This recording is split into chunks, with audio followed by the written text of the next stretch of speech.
This would be a way for the students to be remembered and to remember those 4 years they were here and what really defined that experience for them.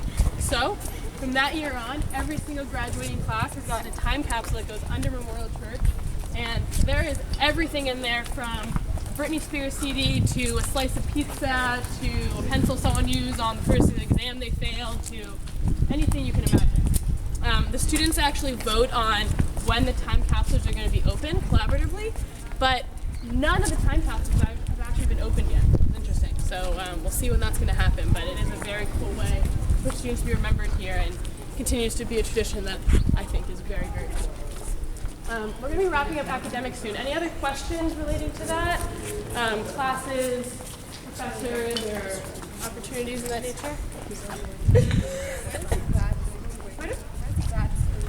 Grad school? Yeah. Grad schools are actually around campus. They're not all in one place. We'll be passing by and kind of point out where the law school is. Medical school is over in that corner. And the business center, I can point out earlier, but they're all spread out. If you want to direct them, hand them. Any other questions?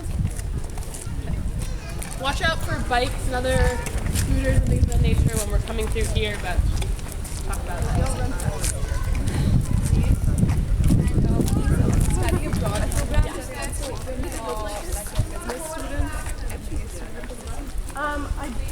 The question was, are abroad programs open to graduate students as well? We can kind of keep to one side, guys.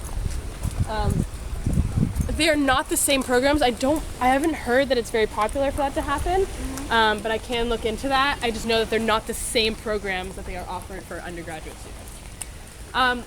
Over here on your left-hand side is one of our 19 libraries on campus. This is Green Library, but this one is especially interesting because Green actually houses Stanford's archives and special collections. You'll find things in there like John Steinbeck's original writings. Interestingly enough, John Steinbeck did go to Stanford, but he failed freshman English, after which he proceeded to drop out, came back, dropped out again, and went on to become one of the most famous writers in American history. So never give up. We have other things in there like the original transcripts for Star Wars. We have the Gutenberg Bible leaf, which is the first thing ever printed ever in the history of life. Pretty cool. Open to all students. You just have to make an appointment, go in there, and you can look at all of these things. Also houses over 42,000 DVDs. So although we're not really going to Blockbuster anymore, you can go over here, and that's actually enough to watch for 8 months straight. So if you just want to watch a lot of TV, you got a free quarter, go in there, check out whatever you want.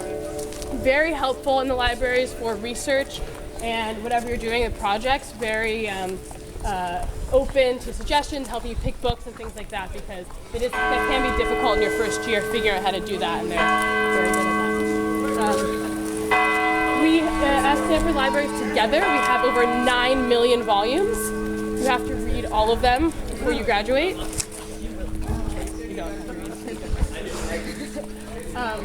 But very impressive. I actually love Green Library because they have a great room at the top called the Vendor Room, overlooks the entire campus. So it's a great place to go for students. And what is this? Is that one of the things you're talking about? Silent painting. This is a great way to great place to talk about the heart and soul of Stanford, which is the fact that we are a very welcoming community to all types, all types of people. Take it in for Hey guys, welcome to Stanford. Welcome to Stanford. This happens all the time, literally. This is very normal. This is very normal. But this is an example of the type of clothing I was telling you before called rally. Yeah, it is.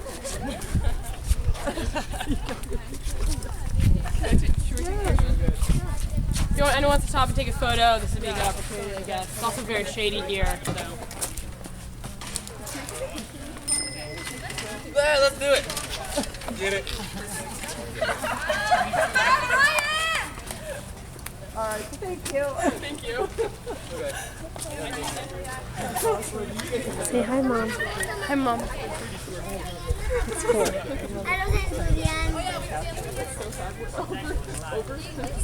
Y'all want to dance with us? Anyone want to dance? This is the time. I'll do it. We can do it. Y'all can just stand there. We can, You guys, you gotta do it. You gotta do it. This is a rare opportunity. you gonna see Stanford? Anyone? Y'all can just keep on going with your tour. We just dance around. We'll just be great. Yeah, we'll just be hovering around. We're not creepy or anything. We're a little creepy. Right this way. Right this way. This is a perfect segue into White Plaza, which is the hub of student activities on campus. We have over 650 clubs and groups for students to join, so you can really find whatever you want outside the classroom, because although academics are definitely a center for a lot of students, it is not the whole part of their life. I often say that you take 15 units roughly per quarter of classes, but I like to say that students should put in about 5 units for other things. I mean, that's going to be, especially in your first year, that's going to be staying up late with friends, hanging out, baking in the kitchen, joining groups, trying everything. I'm, as you could say, an aficionado of the groups, as very, here they are. In that first week,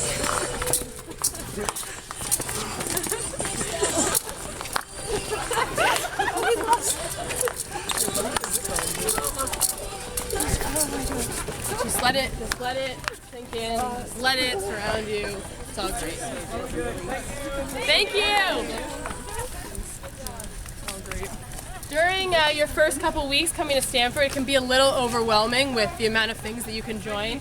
I probably got a little overly zealous in that department, putting my name on every list that I could find at the activities fair. We're going this way. One thing that we have at Stanford, which is very fun, is something called being rolled out. So whenever you become a new member of a club, an activity, a social group on campus, what have you, the morning that they decide this is going to happen, they wake you up at the break of dawn. No matter what you are wearing at that time is what you need to go in. You just grab your keys and you go with the group, and you're brought to a place on campus to have breakfast and celebrate, and you all get together and kind of rejoice in this new group that you're a part of. It's fun the first time when this happens, being woken up at 5 a.m. for the over 10 different things that you're not actually a part of anymore, not as fun. I was rolled out for ultimate frisbee. I was rolled out for Stanford's outdoor education group.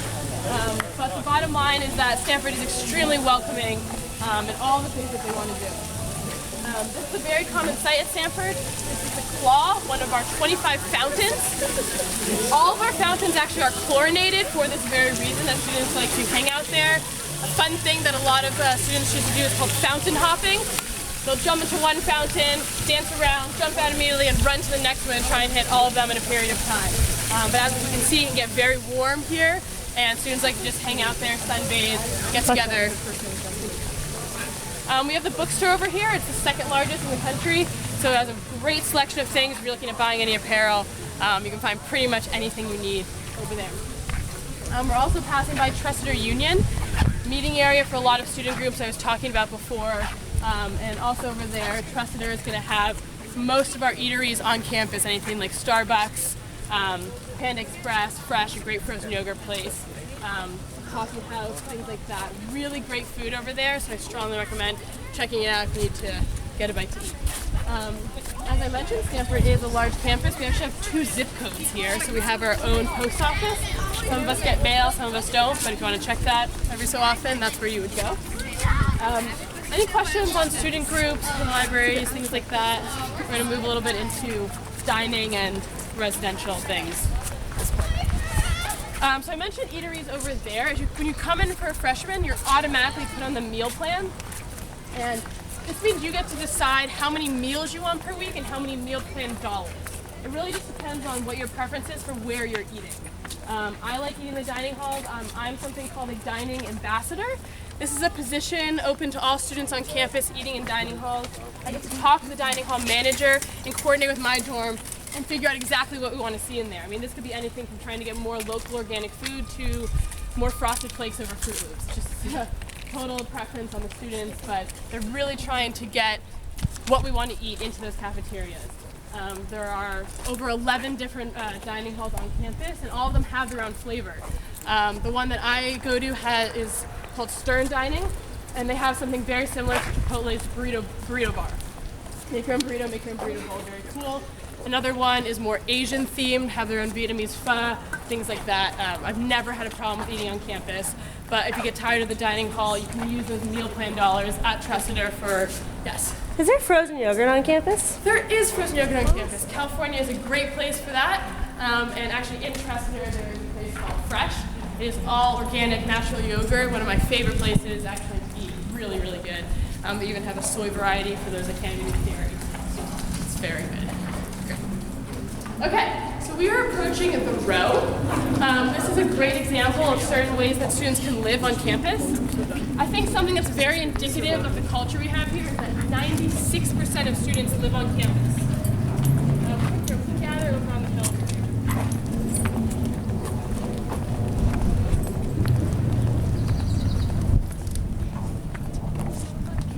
I mean, I think that speaks to the fact that people want to be on campus.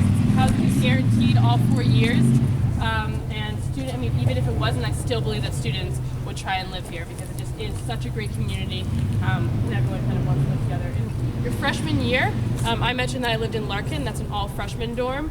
Majority of freshman students will live in all freshman dorms, but some will live in 4-class dorms as well. Both have their pros and cons. In the 4-class, you get those upperclassmen as kind of guides, big sister, big brother features. In the all freshman dorm, I really love just kind of having that community. Everyone's kind of in it together, trying to get to know everyone, and figuring it out together. There are over 80 different types of residences. There are 80 different resident halls that you can live on campus. I'll point out a couple different options here. As you get older, the options definitely increase. These are examples of our themed houses. When you have a themed house, only 50% of the residents in the house actually pertain to that theme. So it's not about isolating students, it's about just having that culture, whatever it is, as a sense or like as a springboard for the rest of the house. Here we have Story House, which is a very popular one. It's the human biology themed house. So 50 of those students will be in the hum bio major, but the rest will not be. It's a great house. This is Muwekma over here. It's the Native American themed house. We have an example of a self-op, which is one of ours, which is called Mars. The self-op are houses on campus that do have chefs and a cleaning staff that come in and help run it, and the students vote on that and figure out how they're going to run it in that manner, in contrast to the co-ops which we have, which are entirely student-run. This is very cool because students are on a rotating schedule for who's going to cook, who's going to clean, who's going to help take care of the house. It's a really great community. Students really love that. Do a lot of growing of your own foods, a lot of gardens, things like that on campus. And we also have Sigma Chi, which is one of our 10 fraternities on campus. Not all of them are housed, but this is an example of a housed fraternity. Only 13% of our students on campus end up going Greek though. So that's another kind of cool thing about Stanford, that yes, it is a community on campus, but it definitely isn't one that students like to go and then become isolated in. It really is just another social group to have and to be a part of. Anyway, I'm going to be wrapping up the tour soon, but before I do that, I want to direct you how you're going to get back. When you go, if you're trying to get back to the visitor center, you're going to go all the way down towards the main quad, take a right on Sarah Street, go around the big fountain, go down Galvez, and be right there. That's a right onto Sarah Street, around the fountain, onto Galvez. A story that I like to tell at the end is during new student orientation, or right at the end of it, where I was still so confused. I mean, I was here and I was trying to get to know everyone's names, or saying names like left and right. You're like, oh, my name is Sally. You thought you met a Sally. Like, that was Sally. You've been calling her Susan the whole time. You're really stressed. I'm there. Like I said, I'm from New York. I'm missing the good food that I had there. I'm like, oh, where's, the spice and things like that? I don't know. And it was Sunday night. It was right when new student orientation was ending. And I remember I was sitting in the hall with all these students I had just met, and someone mentioned that at another dining hall that we had never heard of, they had Indian food every Sunday night. And I was like, that sounds pretty good right about now. And so all of a sudden it became like an activity that we were going to do together. We were like, okay, we're going to go. We didn't realize at the time that it was like 4:30 in the afternoon, but we decided that we were all going to go over there because someone had told someone who had told someone that there's a line around the block for Indian food. Opens at 5 p.m. We had to be there before we had to be the first people there. We hop on our bikes. It's about like 4:45 at this point. I'm pretty sure there's not even a grandparent here that eats that early. Over there, Stanford actually has an app that you can see where you are on campus because we're such a big school. We have that in one hand. We're like trying to navigate the bike in the other, all the way down there. No one is there. It is not apparently that popular of a thing, but we get there. We are banging on the doors to get in. We were trying to let us up. They were like, okay, kids, I mean, there's food here, I guess. Banging on the doors, we're trying to like pry it open from the bottom, and we just go absolutely nuts. We run through, we get first, second, thirds, we're about to throw up, we're so full. But it was the first time we had kind of all come together as a dorm. There were about 30 Larkin students in there and like 5 of the Florence Moore, which is the dorm there, eating. And it became a tradition, and we did it every Sunday night for like the first month of school. And granted, we don't do it anymore. I don't think I could ever eat Indian food there again. But it was just a way to get to know everyone, and it just showed me how welcoming the community was and how easy it was to get to know people and how much everyone wanted to be a part of that same community. And even kids who didn't even want to eat the Indian food would come with us because they wanted to be a part of it and wanted to be a part of that community and get to know everyone. So from then on, I just kind of knew it would be okay. It might take a little while, but it was going to be okay. So that's just a story I like to tell to show that at the end of the day, we have a lot of impressive things here, but it really boils down to the people, and I don't think I would choose another school based on that. So thank you for the tour, and if you need any help getting back any individual questions or whatnot, I'm here. I'll stick around for a couple minutes, but enjoy the rest of the afternoon, and I hope you enjoyed it. Thank you. Thank you. Thank you. A couple questions about the housing. Yeah. Can you talk about all the different options? Are there different pricing for the different options? That's a good question. No, it's actually all under the same bill. Our housing, of how we actually get the houses, is a little complicated. You go into a draw and you have different numbers and things like that, but the pricing will be the same. Some dues are different, like for fraternities and sororities, there are those Greek dues and things like that, and I think that some students, I'm not entirely sure because I haven't been a part of it yet, but in the self-op, when they're deciding on the chef and things, they may have to pitch in more if they want a nicer facility, but it seems to be. And our student athletes, are they in the same kind of dorm area typically? That actually is something that I've loved about my first year experience. In my freshman dorm, I have an Olympic fencer, there's an Olympic water polo player, a basketball player, things like that. They're all kind of integrated. I mean, granted, as they get older, like any social group, a lot of them tend to live together. I mean, granted, they don't want other kids having to wake up at 5 a.m. when they have to wake up for practice. But for the most part, they're pretty integrated on campus, and they just want to be involved with everyone else. Very cool. And then one piece of advice you could give these three who are on the second half of high school. Juniors, sophomores, or? Well, going to be a sophomore, going to be a junior, going to be a senior. Going to be a senior, just for the whole process?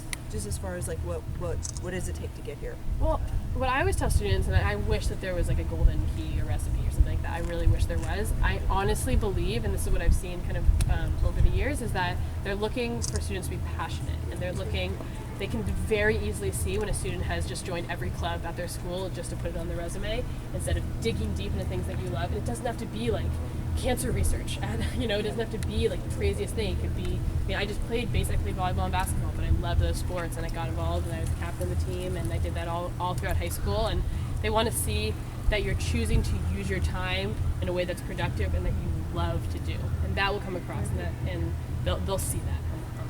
That's very good. Thank you very much. No, thank you. Thanks for the tour. We really appreciate it. Yeah, no, I hope you liked All right, it. good luck to you. Yeah, thank you. Good luck to you guys. Just more on the business school. Yes. Would know where is it, and also I want to meet some professors at this time. Yeah, absolutely. Is that possible? How do I go about scheduling a meeting with them? For professors, the easiest thing is actually at the visitor center where you came from. They have a list of classes that professors have available, and they usually have professors there that are more open to talk. Okay. So that would be the best way. Another way is to look online at Explore courses. Okay. Although, is that just, can you turn that off?